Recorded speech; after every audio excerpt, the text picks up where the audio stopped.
in that basement there. Baby, no water, no milk, 10-month-old baby, crying all night. The next morning I got separated. Then I didn't feel so good. Because as long as you are in a bunch of people, whatever their fate, well, you can bear it. But then when you're alone and you know these things that could happen, you're a little bit, well, I don't know. I wasn't locked up. I could walk around. It was a farmhouse, I think, but just a picket fence. Easily could have run over. There was no guards You wouldn't have ran far. Huh? You wouldn't have ran far. No. There was a young man also there that night who worked for the Americans in black uniforms, white helmet, but he went back over the East Zone to bring some food for his mother, or just wanted to visit his mother. He got caught. He got bad treatment. I didn't see him personally, but they said they really whipped him up very good. And I go back home, and I think it was about a week. I got a letter from a United States military government that I should come and report whatever happened to me over there. But then I didn't meet that date because I went back to the Russian zone again. For somebody, Is he a bit on the for other people, always for other people, the Is he- relatives from this side, that side, he wanted to help them get things. there was a Because friend Maybe of he ours. is He a was bit of young. a slow learner, though. Yeah. Devil. For there was two reasons I wanted to go there. I want to help these people. They are friends of ours. Their friend, their relative. The young man was my age, and he had to work in a uranium mine in a Russian zone for the Russians Mm. to get his clothes. Because when he left, he left by fog and night, but he couldn't bring anything. Mm. So I was talking to go over there, hear about his age, hear about his size. You know, if somebody goes through the clothes there, and things. Well, now wait a minute. This guy is 6'6", and the guy who we really want to help is maybe only 5'7". Yeah. So nothing happened. But I did make it back over there, and back again. And then they wanted to know again, you know, what happened, but they never pressed it that I should really go to the military government. That happened shortly before the Berlin blockade. Really. Yeah, I mean then things got worse. Yeah. All of a Mhm. Then that all stopped. Uh-huh. Yeah. So, but the first time you were locked up for 4 days, and then you were transferred to this farmhouse. Well, from the border station, we had to walk to this farmhouse where they set up a police station there. Okay. Yeah. And then you were just released from there. I was just released, money, everything they took away, everything. I got everything back. You did get I everything got back. everything back. Mhm. Well, they checked me out, and you know, before they come over to this country, They before couldn't prove it that I was a spy. Yeah, but a lot of times they didn't need much proof. No, they found reasons if Yeah. there wasn't any, you know. Wow. But they should check this out before we came over to this country. You have to go for CIC and to oh my goodness, they sat our American soldiers. They sat there and they asked so many questions. And Really. yes, and did you do this? Did you do that? Did you belong here? Did you belong there? And I said, I came out and I said to Emily, I don't want to go to America. I'll be. Because one guy spoke English, the other one translated, and then I thought, and I don't know that language, and I'm going to another country, I don't speak it, but So were they asking questions? it Just belonged to any political groups. okay, Never, okay. we were not. okay. Not They in were politics, trying to find just the- to be safe, just so we didn't have any. They asked me criminal about records. Hitler, they asked Suzanne about Hitler, Yeah. and, What do you think about him?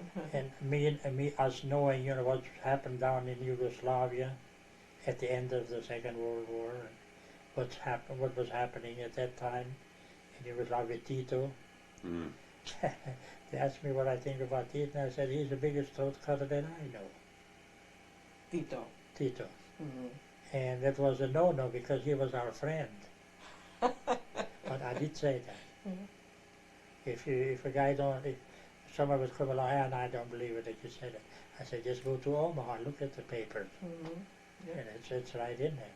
Yeah. I mean, I didn't see it, but I'm sure it's in there. Well, it was But good. I answered them honestly. Yeah. I didn't flatter Hitler either. Yeah. That would have been a no-no too. Yeah. The circumstances. Yeah. Anyway, So when you were growing up, though, either one of you, were you aware of Hitler, or I mean, did you hear a lot about Hitler in the You did. mid to late 30s in Oh, in Hungary? the late 30s, there Late was 30s. one radio in town, I think, not far from us. And she sometimes had a radio out on her porch, that young lady, speak it. when Hitler would speak. I see. I didn't know. But it was just so far removed from your part of the world Oh, that, yeah. yeah, It was just brought there because there was ethnic Germans there and they befriended Yeah. Hungarian. But we weren't involved, or we didn't know about Hitler like the people in Yeah. Germany. And at that age, you weren't. Yeah, we couldn't have cared less. Yeah. We were taken Uh-huh. advantage from Germany Yeah, because our young people had to go to German military. Sure. because Had to, even if they served already in the Hungarian army. I'm surprised that they didn't get my brother out of there. But they did get a lot of ethnic Germans out of the Hungarian army, put them into the German army. Yeah. It was an agreement from one government to the other. governments, yeah. But your brother was already doing the work they wanted him to do anyway. Mhm. Right. It was an Hungarian army and they were Yeah. working together, so. Yeah. He was in Stalingrad. Mhm. He's. That's where we think that's where he died. Mhm. Unless he died in prison camp. No, you don't. My brother was in a German army in Dresden, when the fire bombs, Really? the fire bomb Dresden, yeah. And he was in right Dresden after- at the it was time. in- the Outskirts. edge of outskirts of Dresden. And when that had calmed down, then he went through and he said he cried 2 times in his life in the military. Once when his best friend got shot just 2 feet from him, to the head, and then another time when after we passed through Dresden on the edge of town, there was those posts at the roadside, and there was a skeleton of a mother bludgeoning her baby, burned to go. He said those 2 times he cried tears. So, And Dresden was bombed. I was still southeast of Berlin there at that time, in East Germany. And the farmer where we was at, he says, that's Dresden, I know this is Dresden. Several of us out there in the yard, it's moonshine, and they were talking, I was just listening. Hmm. I said to myself, what can I add to this conversation? So I just listened. And I did see Dresden in 1947, and I never seen anything like it. Everything was breaking. The streets were still bricks 14, 15, 16 feet high, all bricks, not cleared yet. Wow. Wow. we were so during the end of the war in 44, in the summer 44, and sometimes we were out in the fields, Mom and I, and the planes flew over us, and then they would throw those silver things, I think to cut off the Communication, communication between. noises. Oh, okay. Yeah, and we thought, oh my. Anyway, we knew they had bombs, and we just would run till we found a tree to hide under. But that Oh, was, gee. yeah, even if the planes were gone already. and in that summer too, there were some planes flying over, and they were chased by Hungarian, they were English planes. Okay. Were chased by Hungarian and German planes, and they had to unload. So they dropped 3 bombs. That was the edge of my town.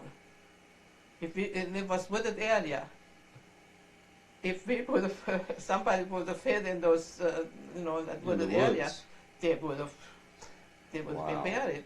But that's how, I guess, bigger cities, they had their sirens and all, which small towns within. Yeah. Yeah. I don't know what day it was. There's a lot of planes in the air. I'd say 1,000 of them. And my cousin, they lived at the end of the field, which was ours. They had a house right behind us. And he came over, and I went over that way too.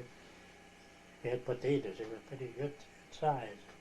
He crawled in between the rows there, and he cried. I just was in there like I don't know, like some animal. You stick his head out. It's always been nosy. What? Why do you cry? I mean, nothing you can do. The potatoes are not going to save you.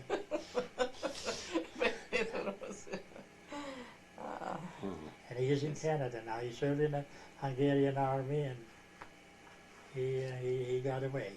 Hmm. Austria and Hungary there in 1989 or 1990, somewhere in there. He got out of Hungary. Really? That late, huh? I'll be. He was in the Hungarian army. They had tricks and stuff they made, chasing each other across the border. You know, they make it out, and guys, and Really? one starts running and the other one runs after it. Stop, stop, stop, stop. I shoot you. Till they are saved and they throw their guns away, and I'll then be. they were in Austria. I'll Still be. under communism. It was still when everything was under communism. Yeah. Huh. And he's in Canada. He's in Canada. I talked to him on the phone a couple of times. He got a little farm. Maybe not so little, but he got several, 20 some cows. And I thought he had 200 acres. I don't know if he had that many or not. Hmm. It's over there in the Just east. want to show that to you later. This is the church for my hometown. I'll be. This is my hometown, part of it. I'll be. My grandfather built this church. No kidding. Wow. Yeah, that's the entrance as you come in the Wow, back. And that's beautiful. The altar. That's my minister and his family, his grandchildren and so on. Wow. Yeah, it's nice. And that's our little home here. That's our country. Yeah, Whatever is left. yeah. Yeah.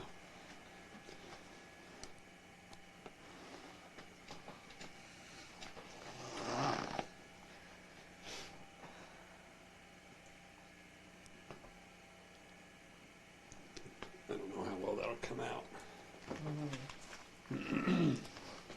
This is the house I was born and raised in. See, after that guy who threw us out, Yeah. then he was there for a few years, and then another family bought it. They were lived farther back from us. They were also Germans, I'll be. and they, with their grandson, they bought our house then. Really? Yes, from the communists, I'll be. not from us. And so the grandparents died, and the grandson too, but his wife still lives in that house. And we, Emmerich and I, slept in that house. No in kidding. that one room in 92.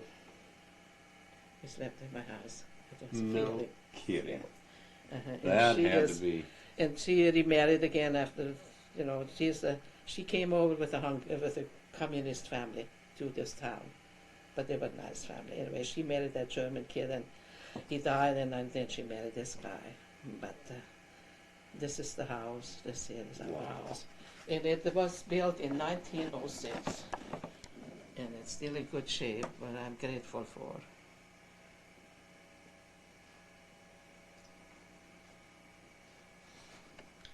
But she calls, and I call, we call her, Really? and write letters back and forth. And it just, Boy, that had to bring a flood of memories back, didn't it? Yes, oh yes, oh yes. And we were, last time we were over there in 89, in 98 was the last time we were over there, and we always, she always invites us for dinner, and she had cooked a meal, and we sat out there in the yard eating, and then I said, oh, I have to go to the bathroom. I said, okay. She said, shh, it's your home, it's your house, she said. Oh, it just hit me. I'll be. Yeah, It's great. Hmm. But with Emmerich's home place, that is really neglected. It just, they never did anything. Just, Just- used as long Just as, used yeah. it and didn't keep it up. Didn't keep it up. Oh no, all the barns and the stables and everything else is gone, and the part of the house is gone. So the guy even thought when we came back and went in his yard and wanted to look at it, and he said, "Oh, I paid for that house," he said to Emmerich. Emmerich said, "Don't worry about it." He was afraid we'll come back and Why And are what that- why are we coming back? Yeah. Why are you coming back now? Or something like yeah. Why are we here I'll now? be. He was afraid we wanted Yeah, to repossess our. I'll be. that. What it was a reunion with the ones who are still alive. Yeah, it was like Canada. an alumni from Canada, United Australia were States. some, Yeah. California were some. West Hmm. and East and West Germany and Hungary, and it was beautiful in his hometown. I'll be. So a lot They of were people- uneasy. Communism had just fallen, you know. Yeah, Sure. They and were then all little- these people come back and Yeah, want to see their home place. yeah. What's going on Yeah, next? here? right. It is, Huh. yep.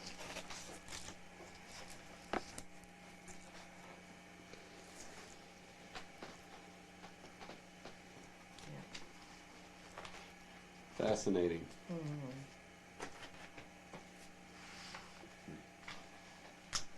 Gee whiz, is that me? The guy with the mustache.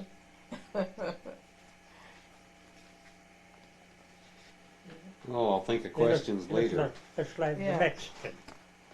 Yep. Yep. Huh. If I would want to go back to Hungary, they probably wouldn't let me in. Oh, I wanted to say this here. We had $35. We got $35 from the church on Ellis Island. But when it came to the train to buy some sandwiches, all I was able to do buy a cheese sandwich. I wanted to buy a ham sandwich.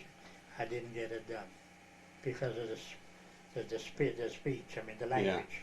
yeah. Even the dictionary didn't have, really. They had a big dictionary. Really. It didn't, It- Probably didn't know how to handle a dictionary. yeah, English and German.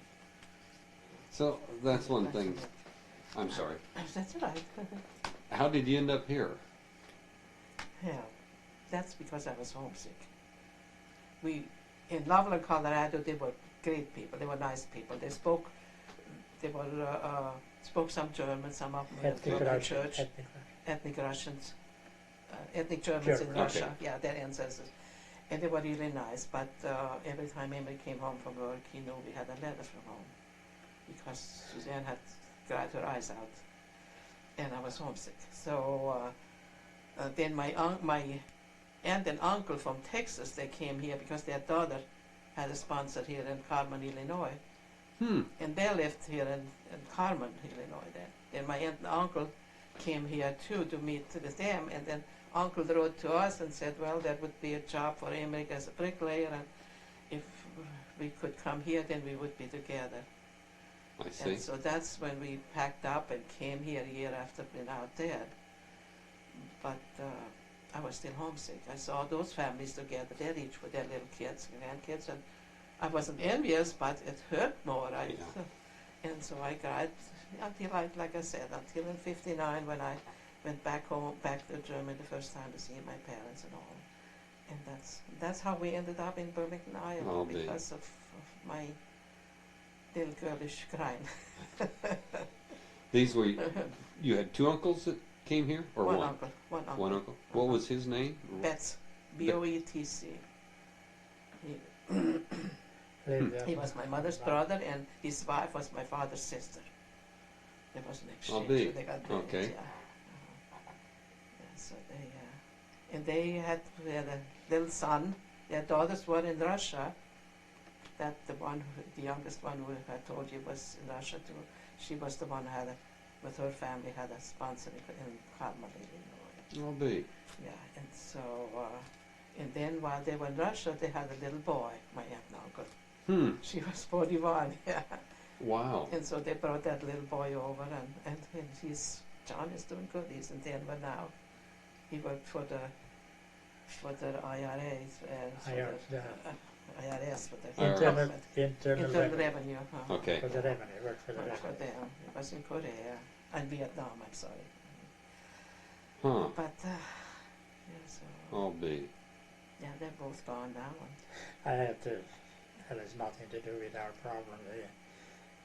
He was with the medics, John John. was. Okay.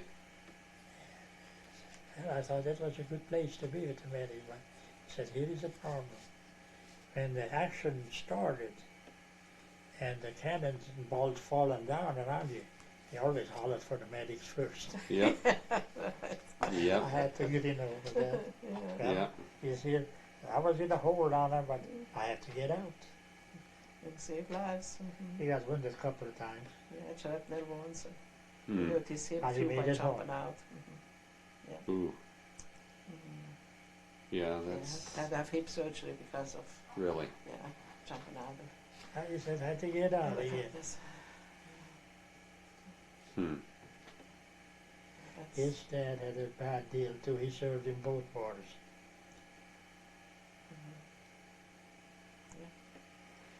And then not only that, the communists put him in jail afterwards. Gee whiz. Yes.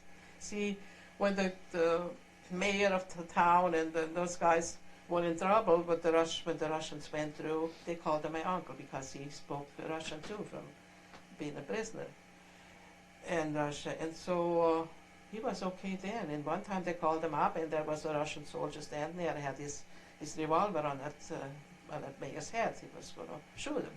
And then Uncle talked him out of it, you know. So he saved that guy's life. What happened later? A few months later, they sent my uncle to prison. See, he was a president of the dairy, the milk Association. Yeah. dairy association. Dairy Association. And he had a, yeah, yeah, it's hard to believe, isn't it? He went to prison because he's president of the Dairy Association. He had a position. Gee. Yes, then communism had moved in, and so, well, get rid of him. He might cause us trouble here, so they put him in prison. What kicked this guy off was, while he was in this position, he made the guy pay for his milk. That mayor. See, I he see. thought he should get his milk free, and my Uncle John says no. He says you pay just like the rest of the people when you pick Wow. up your milk. And so he got back at him. Yeah. So, Good yeah. grief. Yeah, and then while he was in prison, then my aunt and the little boy then was 18 months old. They got shipped to East Germany too. We were already gone by then. They got shipped to East Germany, and my uncle was in prison in Hungary, and then his youngest daughter with her family were in Austria by then. So anyway, my dad finally got my aunt sent from Germany, went to the mayor and to the law and got papers, and to the Red Cross got papers to get my aunt from East Germany over to West Germany. And she stayed with us for a few days, and then we put her on a train. She went over to Austria with her daughter. Okay. And then 2 months after that, then her husband got released in Hungary, but he had to work for the communists then to earn enough money to take the train to Austria. So they got to better, get to better there. But Long story. everybody has, Wow. yeah, everybody has problems and has stories to tell. So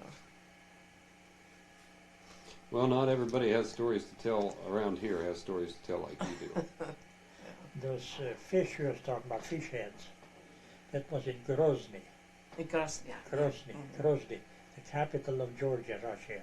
I'll be. Yes. They That's showed that where- on TV a year or two ago. That's Really? where Desert Mhm. had to work on some pipelines. Yeah. She worked on some pipelines. Yeah, Girls were. that's really.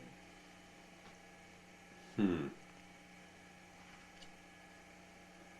You know, there's so much stories that's where you would Jump from veer off. You would veer off from the main Yeah. thing, Mhm. you know. Right. Yeah. Well, any of them come to mind, feel free. Mhm. But the thing is, some of them are pretty horrible. Yeah, I'm sure. I just think of the Some one ones where don't do Liz the was on a truck, bunch of girls in the truck, they're standing up. The truck was hauled to work, and there comes another truck with wood, and it was tied, and some logs, big logs, yeah. They're a all lot then, came loose, mhm, and as they were passing. packed, stacked like this, came loose, it switched, and high enough, and where this girl was standing in that truck, just decapitated a few of them. They were hauling, when they were in Russia, my oldest cousin, the one who stayed for 2 years, but they were hauling, the Russians were hauling them out to work one morning, and then they passed that truck with the logs, and the chains came loose, and logs started rolling, and she was one of the lucky ones who stayed alive then. They just stopped and took their heads off, and Mm-hmm. Kept going. Roadside, and that's what life is. But she said, Katerina told us that there was a couple of times it was snow and there was a snowstorm coming and they were out in the field and so they just started running. They saw a little house and they ran for that house. It was closer than the barn they slept in, and head for that little house and knocked on the door, and there was an old lady and opened the door and she said, "Sis, come on in." She said there were 7, 8 of them, and then let them in. And she said she had made them a corn mash. She had cornmeal and then water and cooked that for them, gave them something warm to eat. Wow. She says that lady did, a Russian lady, or ethnic German, but she didn't have anything herself. She was all alone. But she said she shared what she had. Wow. She cooked those kids. She saw those schools Russians were wet are and good people. oh yeah, there's good people all Yeah, over. sure there There's Nobody wanted both what. sides. None of the individual people, the common people out there, wanted what was happening That's to them on right. any side of this. That's right. Wherever you go there. It's just the It's good at crazies that get in power. That's right. That's right. The ones who want to feel important then. Yeah. When those Russians were at that farm where the potatoes got lost, they had the offices were separate from the man. The offices they slept upstairs in the hay loft or whatever. The stable below, and then there was the hay. The officers slept there. There was a young kid with him. He was a person, I don't know name for it, who kept his officer's shoes clean, put his clothes in order, this and that. You guys have, and he was 18 years old at that time. Now I was 16, and we got to talking, but he couldn't speak any German, and I couldn't speak any Russian. Boy, I would have loved to talk to him. Yeah. Yeah, to He see what said- he'd been through. He says Hitler no good. And he says, man, to myself I said that, man, what are you saying? If somebody hears you here, they're going to shoot you. But then the same day he says Stalin is no good Yeah, either. that's right. Then I said again to myself, he says, well, really, the officers are not far away from you. Yeah. What could they do to you? Things like that. We didn't like the system, but it was forced on us. You bet. Yeah. We had to run with it or sink with it. Right. So we just sing after that, but in January, when my grandfather was still alive, when after the Russians moved in, there was Mom and I were able to stay at home in the daytime then, and there was a Russian officer and his driver. They had parked their truck in our yard right by the front door, and they stayed there for a whole week at our house. Hmm. Yeah. My R&R. step-grandmother then was alive too, and she cooked for them every day. Oh, But baby. that guy, the driver of this officer, the officer was a little bit, I don't know, he thought I'm not going to let on that, how I feel because I'm a big Mhm. shot here. But the other guy, he sang beautiful in Russian. And one day he showed us the picture of his wife and 2 children. Oh, baby. Boy, did he cry. And Mom and I cried with him. because he said, Hitler kaputt, and ich nach Hause, he said, and I